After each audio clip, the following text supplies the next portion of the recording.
देखो अब वो टाइम गया कि अगर किसी को सिगरेट खरीदनी है तो वो उसके लिए अलग से पैसे देगा, क्योंकि दिल्ली के अंदर हर एक एवरेज इंसान दिन में इतनी सिगरेट रोज पी रहा है। लेकिन आप लोगों को ये जान के हैरानी होगी कि कुछ देर पहले चाइना के अंदर भी बिल्कुल ऐसी ही हालत थी जैसी दिल्ली के अंदर है। आखिरकार चाइना ने अपनी कैपिटल बीजिंग के लिए ऐसे कौन से कदम उठाए जो इंडिया अभी तक दिल्ली के लिए नहीं उठा पाया।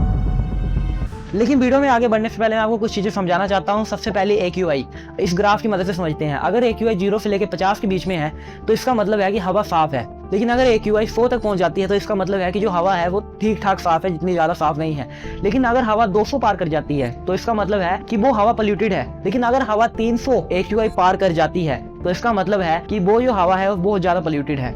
लेकिन अगर हवा 400 पार कर जाए ना तो इसका मतलब है कि उस हवा में सांस लेना भी डेंजरस है। PM 2.5 जो वो पार्टिकल्स होते हैं जिनका साइज 2.5 माइक्रोमीटर होता है। इसको आप ऐसे समझ सकते हैं कि जो ह्यूमन हेयर होता है उसका डायमीटर होता है 70 माइक्रोमीटर। इसकी सबसे खतरनाक बात यह है कि ये ना हमारे नाक के जरिए हमारे लंग्स में और हमारे लंग्स से डायरेक्ट हमारे ब्लड स्ट्रीम में चला जाता है और इसकी वजह से बहुत ज्यादा नुकसान पहुंचता है हमारे शरीर को। अब इस वीडियो में आपको बताने वाला हूँ कि आखिर चाइना ने कैसे अपनी कैपिटल सिटी बीजिंग को क्लीन किया, और उसी को मैं आपको कंपेयर करके दिखाऊंगा दिल्ली से। अब उसका जो कारण है वो ये है कि जो दिल्ली और बीजिंग है इनकी ज्योग्राफिकल कंडीशंस बिल्कुल सेम है, लगभग सेम है। तो मैं आपको समझाऊंगा दिल्ली के एग्जांपल लेके। देखिए जो दिल्ली है ना, दिल्ली सिचुएटेड है इंडो गैंगेटिक प्लेन में, जो प्लेन एरिया है। इसके नॉर्थ ईस्ट में हिमालयास और साउथ वेस्ट में अरावली हिल्स हैं। अब गर्मियों में पता क्या होता है कि जो नॉर्मली जो सूरज की गर्म हवा होती है उसकी वजह से जो पार्टिकल्स ऊपर चले जाते हैं पोल्यूशन के जरिए, मतलब कि इतना ज़्यादा पोल्यूशन नहीं रहता।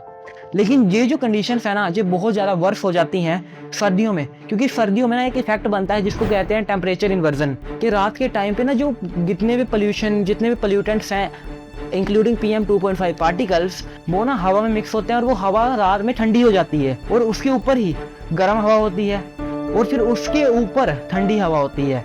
मतलब कि ना एक सैंडविच टाइप बन जाता है, जिसकी वजह से क्या होता है कि जो नीचे वाले पार्टिकल्स हैं, जो नीचे गंदी हवा है वो ऊपर नहीं जा पाती। साल था 2013, चाइना की कैपिटल बीजिंग के अंदर बहुत ज्यादा पोल्यूशन फैल चुका था। वहां पर PM 2 लेवल इतने पहुंच रहे थे और इसकी वजह से लोग अपने घरों से बाहर निकलना भी उनके लिए मुश्किल हो रहा था। चाइना की कैपिटल के अंदर जो सबसे ज्यादा पोल्यूशन हो रहा था वो हो रहा था कोयले की इंडस्ट्री से। जो इंडस्ट्रीज कोयला इस्तेमाल करती थी तो इसलिए उन इंडस्ट्रीज को उठा के बाहर फेंका गया। जो कोयला था उसको रिप्लेस किया गया नेचुरल गैस और इलेक्ट्रिसिटी से, जिसकी वजह से पोल्यूशन बहुत हद तक कम हुआ। और इसके ऊपर उन्होंने स्ट्रिक्ट लॉस लगाए थे कि इतना कोयला आप इस्तेमाल कर सकते हो, इतना नहीं कर सकते इस हिसाब से। दूसरी चीज चाइना ने टारगेट की steel industries, chemical based industries और ऐसी इंडस्ट्रीज जो बहुत ज्यादा पोल्यूशन करती है, और उनको उठा के जहाँ तो बाहर इस्टेब्लिश कर दिया गया, जहाँ फिर उनके ऊपर स्ट्रिक्ट लॉस लगा दिए गए कि आप इतना ही पोल्यूशन कर सकते हो, इससे ज्यादा किया तो बहुत ज्यादा हैवी फाइन लगेगा। तीसरी चीज, चाइना के अंदर व्हीकल्स की वजह से बहुत ज्यादा पोल्यूशन हो रहा था, तो इसलिए ओड इवन लाइसेंस सिस्टम लाया गया।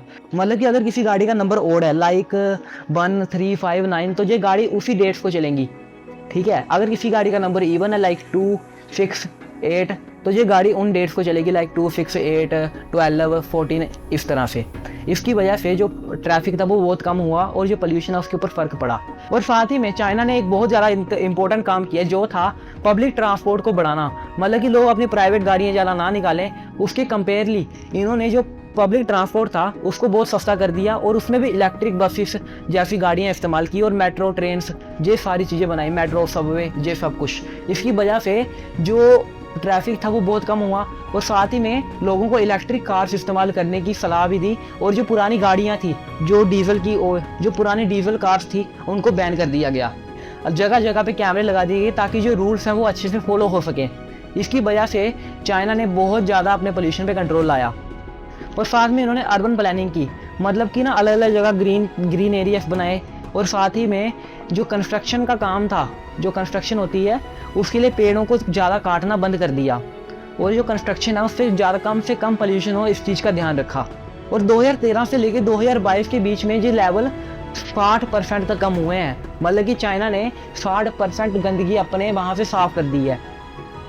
एक बात है कि अगर चाइना ये सब कर सकता है, जिनकी ज्योग्राफिकल कंडीशंस बिल्कुल इंडिया की दिल्ली की जैसी ही थी, तो दिल्ली में ऐसा क्यों नहीं हो सकता। बात पता क्या है, हमारी गवर्नमेंट इस चीज़ को करने में इंटरेस्टेड नहीं है, जो सीधी सी बात है। अभी हाल ही में आप लोगों ने देखा कि अरावली रेंजेस को काटने की बात हो रही थी। और खास करके मीडिया की सबसे बड़ी बात है भाई, मीडिया कहाँ है हमारे देश में? हमारे देश में सर्कस ही है।